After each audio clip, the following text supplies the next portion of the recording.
जी अस्सलाम वालेकुम जी भाईजान, जिवें कि तुहाडे सामने असीं अपने गन्ने दे खेत दे विच खड़े होए हां। जी भाईजान, असीं अपने गन्ने दे खेत दे विच आके खड़े हां ते इत्थे असीं खड़े हो के जिस टाइम देख रहे थे अपनी गन्ने दी फसल नूं चैक कर रहे थे ते असीं एक चीज़ नोट कीती ते असीं क्या कि जिहड़ा साडे कई जिमीदार भरा ये कह रहे होणगे कि ये नाल गन्ने दी फसल जिहड़ी है ये मोडी है। ए वेखो ना, ऐसे प्लाट दे विच ये गन्ने दी फसल मोडी है। नाल ही यही जिहड़ी है नाल फसल है बिल्कुल इसे प्लाट दे विच ही नैरी है। 7-8 ओड़ां जिहड़ियां ने जी भाईजान, इसकी वजह है वे साडी मजबूरी सी।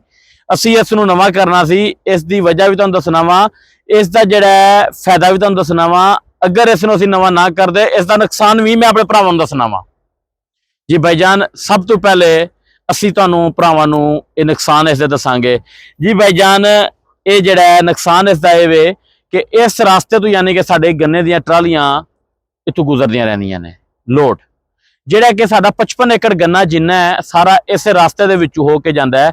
ये यानी कि एक साइड तो शुरू हो के दूसरी साइड तक यानी कि क्लीयर इस तरह यानी कि एक साइड दे नाल नाल गन्ना साडा आंदा है।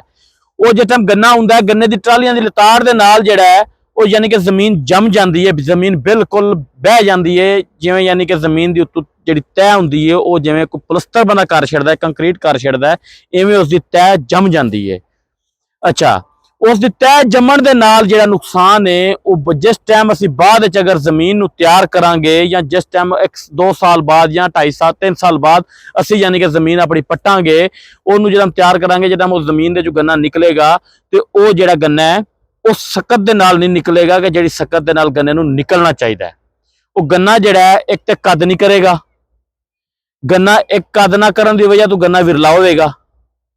हुण भी तुहानूं विखा सकने आ कि वेखो ट्रालियां गुजरन दे असर ए ने कि किन्ना यानी कि विरला हाले भी विरला निकलिया होया है, हाली भी ये गन्ना विरला निकलिया होया है।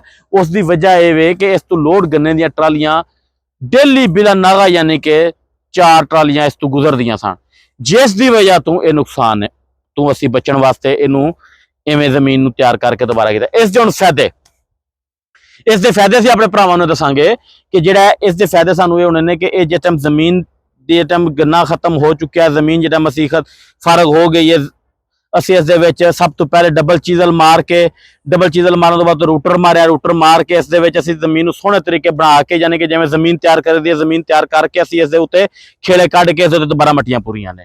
मट्टियां पूरन का फायदा सानूं ये होना है कि साडियां जिहड़ी है ओड़ यानी कि जिहड़ियां ओड़ां दे विच यानी कि गन्ना नहीं सी हो रहा, ये यानी कि चलो जिहड़ा 50-60 मन गन्ना जिहड़ा है ये साडा यानी कि पर एकड़ दे पिछे औसत वध जाएगी।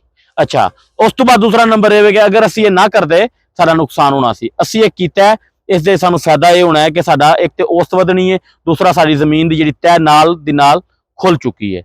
उस दे नाल जिहड़ा दूसरा ये वे कि जमीन की तह खुलण दे नाल जमीन साडी अपना जिवें एक चीज़ नवीं तरीके नाल साह यानी कि लैंदी है, असीं जिवें इंसान साह लैंदे आ इस तरीके नाल यानी कि अपने साह एक चुका पड़ चुकी है। अगर तुहानूं साडी वीडियो अच्छी लगी होवे साडे चैनल नूं सबसक्राइब करिया जे, बैल आइकन दे बटन नूं दबाया जिहड़ा कि साडी हर आउण वाली वीडियो साडे भरावां तक पहुंचे। जी अस्सलाम वालेकुम।